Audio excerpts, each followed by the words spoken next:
ایک تو عبادت کا ذکر سن لیا، اب آپ سن لیں، کیونکہ بہت سے لوگ اس کا معنی پکارنا بھی کرتے ہیں اور کہتے ہیں کہ اللہ کے سوا کسی کو نہ پکارو، تم یا رسول اللہ کہہ کے پکارتے ہو، یا علی کہہ کے پکارتے ہو، یا غوث کہہ کے پکارتے ہو، تو تم اللہ کے سوا کو پکارتے ہو، تو یہ اللہ کے سوا کو پکارنا بھی وہ کہتے ہیں شرک ہے، ان کا فتویٰ ہے۔ اب اس پر پہلے میرا جواب سن لیں۔ اللہ کے سوا کسی کو عبادت کے لائق سمجھ کر پکارنا، کیسا پکارنا؟ عبادت کے لائق۔ ایک بات، اللہ کے سوا کسی کو مستقل بذات کے وہ خود سے ہے، مستقل بذات کے وہ خود سے ہے، ایسا سمجھ کے پکارنا، کسی کو مستعان حقیقی کہ وہ خود سے مددگار ہے، ایسا سمجھ کر پکارنا کسی کو اللہ کے سوا ہمارے نزدیک جائز، اونچی کہہ دیں، نہیں۔ اب صرف پکارنے کی بات آئے، میں نے اس کی مثال آپ کو پہلے بھی دی، بیٹا باپ کو پکار رہا ہے، باپ بیٹے کو پکار رہا ہے، ملازم آقا کو پکار رہا ہے، آقا ملازم کو پکار رہا ہے، بھائی بہن کو پکار رہا ہے، بہن بھائی کو پکار رہی ہے، میاں بیوی ایک دوسرے کو پکار رہے ہیں، تو پھر کسی کا بھی پکارنا جائز رہے گا؟ بیٹے نے کہا یا والدی، اے میرے باپ، پکارا اس نے، اردو میں ابا جان کہہ لیا، انگلش میں جو بھی لفظ پکار لیا، تو جس نے بھی پکارا، شوہر نے بیوی کو پکارا، یا بیٹے نے باپ کو پکارا، یا باپ نے بیٹے کو، کوئی بچے گا؟ تو اب معنی کیا ہے؟ اللہ کے سوا کسی کو عبادت کے لائق سمجھ کر پکارنا، اللہ کا شریک سمجھ کر پکارنا، اللہ کا پیارا سمجھ کر اس طرح پکارنا کہ اس کو عبادت کے لائق جانے یا اللہ کے مثل جانے، یہ ہمارا کام۔ ہم پیارا سمجھ کر پکارتے ہیں، اللہ کا شریک سمجھ کر پکارتے نہیں۔ ہمارا عقیدہ یہ ہے کہ مخلوق میں جس کسی کو جو کمال ملا ہے رب نے دیا ہے، اللہ کے دیے بغیر، اللہ کی عطا کے بغیر ہم مانتے نہیں۔ ہم رسول اللہ پکارتے، اللہ کے رسول۔ ہم نے صرف یہ نہیں کہا کہ حضور خود سے کمال والے ہیں، خود سے شان والے ہیں، یہ ہم نے کبھی نہ کہا نہ مانا۔ ان کو اختیار دینے والا، شان دینے والا، عزت دینے والا کون ہے؟ اللہ تعالی۔ اور یہ جو چیزیں ہم مانتے ہیں وہ ثابت بھی ہیں، ان کا پروف بھی ہے۔ ہم کوئی ایسی چیز نہیں مانتے جس کا پروف یا دلیل نہ ہو، جو ثابت نہ ہو۔ قرآن حدیث سے جو ثابت، ادلہ شرعیہ سے جو ثابت، وہی ہم کرتے ہیں۔ اب پکارنے کے حوالے سے میں اور زیادہ واضح کر دوں، میں یا رسول اللہ کہوں، یا علی کہوں، یا غوث کہوں، یہ ہرگز غلط نہیں، کیوں کہ میں ان کو اللہ کا پیارا سمجھ کر پکار رہا ہوں، اور اللہ فرماتا ہے ان کے کان میں بن جاتا ہوں جس سے وہ سنتے ہیں۔ تو سننے کی طاقت دینے والا کون ہے؟ اللہ۔ اب سنیں دھیان سے، میں نے جو بات آپ کو بتانی ہے خود نبی پاک صلی اللہ علیہ وسلم تعلیم دے رہے ہیں، خود حضور نے تعلیم دی اپنے ایک صحابی کو، نماز حاجت پڑھ، نماز حاجت پڑھ کر دعا کر۔ اس دعا میں جو حضور نے خود سکھائی، اس میں یہ الفاظ ہیں، یا محمد انی قد توجہت بک، اے محمد صلی اللہ علیہ وسلم، میں آپ کی طرف توجہ کر کے عرض کر رہا ہوں، پہلے اللہ کی بارگاہ میں حاجت پیش کرو، پھر مجھے پکار کر کہو کہ آپ اللہ سے میری سفارش کریں۔ حضور خود سکھا رہے، تو کیا شرک سکھا رہے؟ پوچھ رہا ہوں میں، کیا یہ دعا صرف اسی شخص کے لیے تھی اونچی؟ حضرت عثمان بن حنیف کی روایت موجود، حضرت عثمان غنی کے زمانے میں ایک شخص تھا، وہ جاتا حضرت عثمان کے پاس، حضرت عثمان اس کی طرف پوری طرح توجہ نہیں کرتے، اس کو کام تھا۔ اس نے کسی صحابی سے پوچھا، میں ان کے پاس جا رہا ہوں، توجہ نہیں کرتے۔ اس نے وہی دعا اس کو سکھائی کہ حضور صلی اللہ علیہ وسلم نے یہ سکھائی تھی، تو 2 رکعت پڑھ کے یہ دعا کر اور دعا کر کے پھر جا۔ اس نے وہی دعا پڑھی اور گیا تو حضرت عثمان نے اس پر مہربانی فرما دی۔ تو پتہ چلا یہ دعا صرف ان کے لیے نہیں تھی، پوری امت کے لیے ہے۔ حضور خود سکھا رہے ہیں، دعا میں سکھا رہے ہیں، دعا اللہ سے کی جاتی ہے کہ اتنا حصہ پڑھ کے پھر مجھے کہو اور پھر اللہ کی بارگاہ میں عرض کر دو، اللہم فشفعہ فیہ، یا اللہ میری یہ حاجت پوری کر دے، میرے لیے اس میں میرا کام بنا دے۔ تو دعا خود نبی پاک سکھا رہے ہیں۔ نماز کی کتابوں میں دعائے حاجات میں وہ حدیث پوری اسی طرح لکھی ہوئی ہے، میری کتاب اوراد مشائخ میں موجود ہے۔ آپ پڑھنا چاہیں تو 2 رکعت پڑھیں اور وہ دعا کریں، اللہ تعالی جائز حاجت کو پورا فرما دیتا ہے۔ طریقہ خود نبی پاک نے سکھایا صلی اللہ علیہ وسلم۔ اچھا، حضور فرماتے ہیں جب تم میں سے کوئی راستہ بھول جائے، جنگل میں ہو یا کہیں راستہ بھول جائے، کوئی چیز کھو جائے، تو بولو یا عباد اللہ اعینونی۔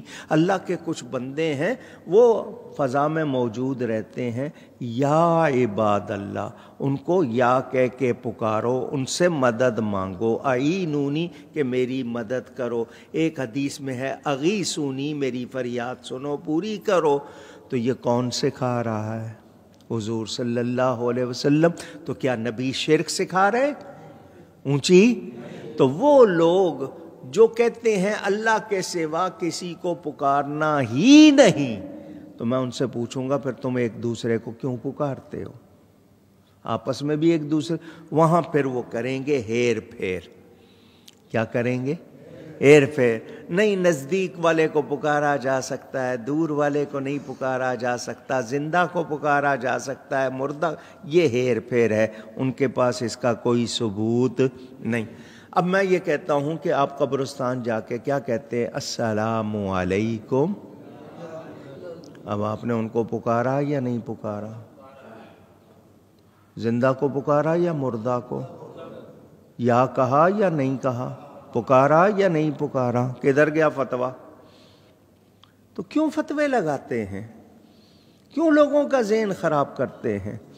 ہمارے پاس روایات موجود اور خود ان کی اپنی کتابوں میں موجود۔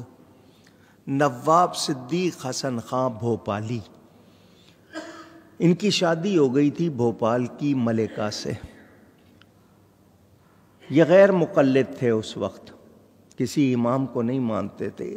شادی ہوتے ہی انگریز کی طرف سے بہت امداد ملی اور دھڑا دھڑ وہابیت پھیلانے کے لیے کتابوں پہ کتابیں، کتابوں پہ کتابیں۔ میری کتاب حقائق پڑھ لیجئے گا، اس میں میں نے یہ باتیں لکھی ہیں، ساری انہی کی کتابوں کے حوالے سے لکھی ہے۔ وہ زندگی بھر شروع میں کہتے رہے اللہ کے سوا کسی کو نہیں پکارنا، کسی کو نہیں پکارنا، نواب صاحب۔ بعد میں نواب صاحب حضرت مولانا فضل الرحمن گنج مراد آبادی کے ہاتھوں پر بیعت ہو گئے تھے، توبہ کر لی تھی، جیسا کتابوں میں لکھا ہے کہ وہ سنی بن گئے تھے۔ اب ان کی وفات کے بعد معاصر صدیقی کتاب چھپی ہوئی ہے، اس میں وہ پکار رہے ہیں، ان کا لکھا ہوا ہے ابن قیم مدد قاضی شوکان مدد۔ شوکانی جو قاضی تھا اور ابن قیم جو ان سینکڑوں برس پہلے تھا، وفات کے بعد تم پکار لو جس کو چاہو، تم مسلمان ہی رہو، میں یا رسول اللہ کہہ دوں تو میں کیسے مشرک ہو جاؤں گا؟ بات سمجھ میں آ رہی ہے؟ پوچھ رہا ہوں آپ سے۔ ہم کہتے ہیں یا غوث اعظم دستگیر، دست کے معنی بازو، گیر کے معنی پکڑنا، اے غوث پاک میرا بازو پکڑو، میری مدد کرو۔ ہم کہتے ہیں یا شیخ عبد القادر جیلانی، شیئن للہ. یہاں ایک مسئلہ سمجھداروں کے لیے، عربی میں اگر ویسے لکھیں تو یا شیخ عبد القادر ہونا چاہیے گرامر کے حساب سے، مگر ہم عبد القادر کہتے ہیں. کیوں؟ کہ یہ سماعی ہے، سنا ہوا اسی طرح ہے، تو ہم وہاں گرامر چھوڑ دیتے ہیں، بزرگوں سے سنے ہوئے کی نقل کرتے ہیں. بات سمجھیں آپ؟ جیسے بزرگ سے سنا، ہم نے زیر زبر اپنی طرف سے درست نہیں کیے، کیونکہ یہ کلام اللہ نہیں ہے کہ اس میں ہم کوئی وہ کسی کی نقل کریں. کلام اللہ میں تو وہی پڑھنا ہے جو کلام اللہ ہے.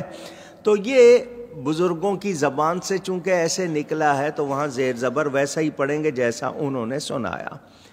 تو ہم کہتے ہیں یا شیخ عبد القادر جیلانی شیئن للہ، اے شیخ عبد القادر جیلانی اللہ کے لیے کچھ دو، اللہ کے لیے کچھ دو. وہ کہتے ہیں یہ شرک ہے، تم نے غوث پاک سے مانگا، مانگنا اللہ سے چاہیے تو پھر کسی سے بھی کچھ مت مانگو.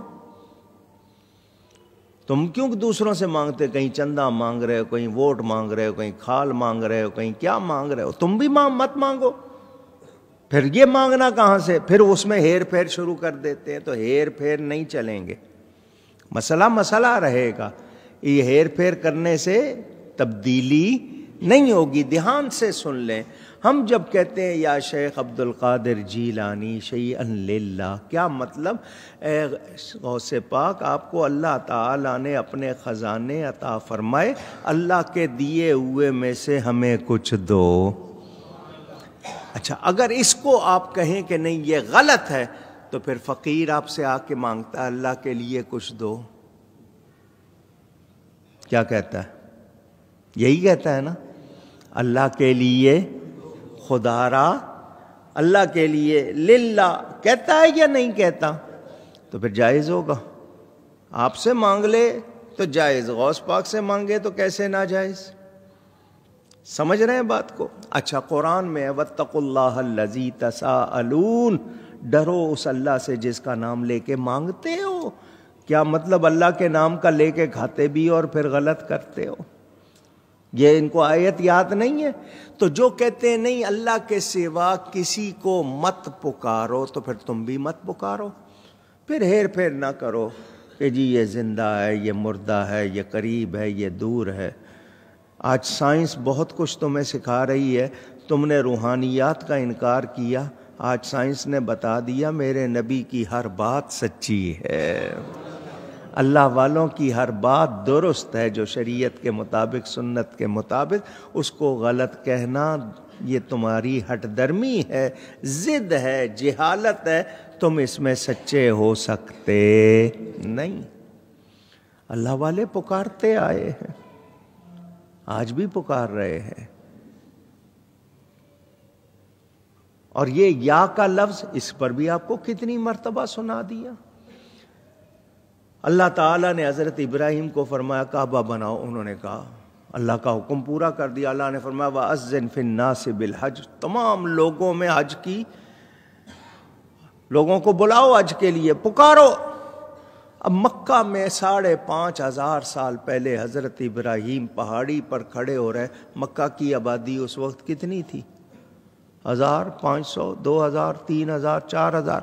میں اس وقت آپ کے سامنے مسجد کے ممبر پر بیٹھا ہوں، میرے سامنے لگا ہے مائک، آپ کے سامنے اسپیکر ہے.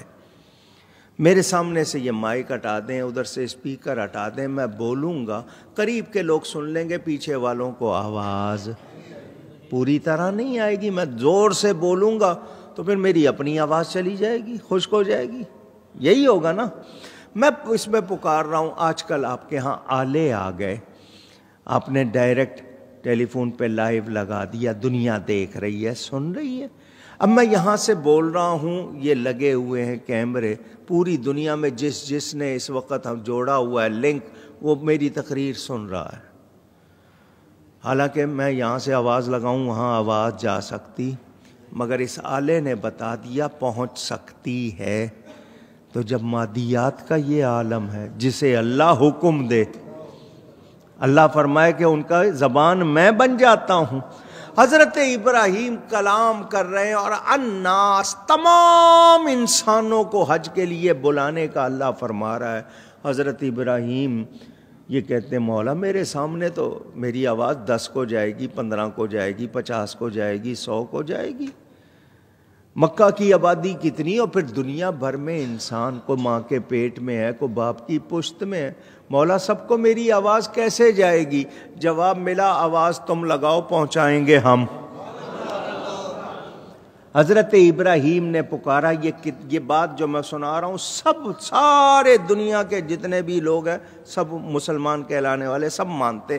حضرت ابراہیم علیہ السلام نے پکارا، جتنے دنیا بھر میں موجود تھے، جو ماں کے پیٹ میں تھے، جو عالم ارواح میں تھے، ابھی جسم نہیں بنے تھے، سب نے آواز سنی، سب نے آواز سنی، اور جس نے سن کر لبیک کہا وہی حج کو جائے گا۔ یہ آپ کسی بھی اس میں پڑھ سکتے ہیں۔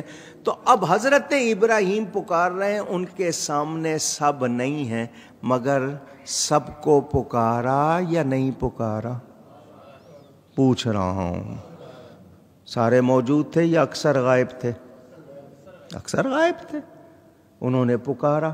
تو اب یہ کہنا جی دور سے پکارنا، نزدیک سے پکارنا، زندہ کو پکارنا، مردہ، میں نے ان سب کے آپ کو جواب دے دیے۔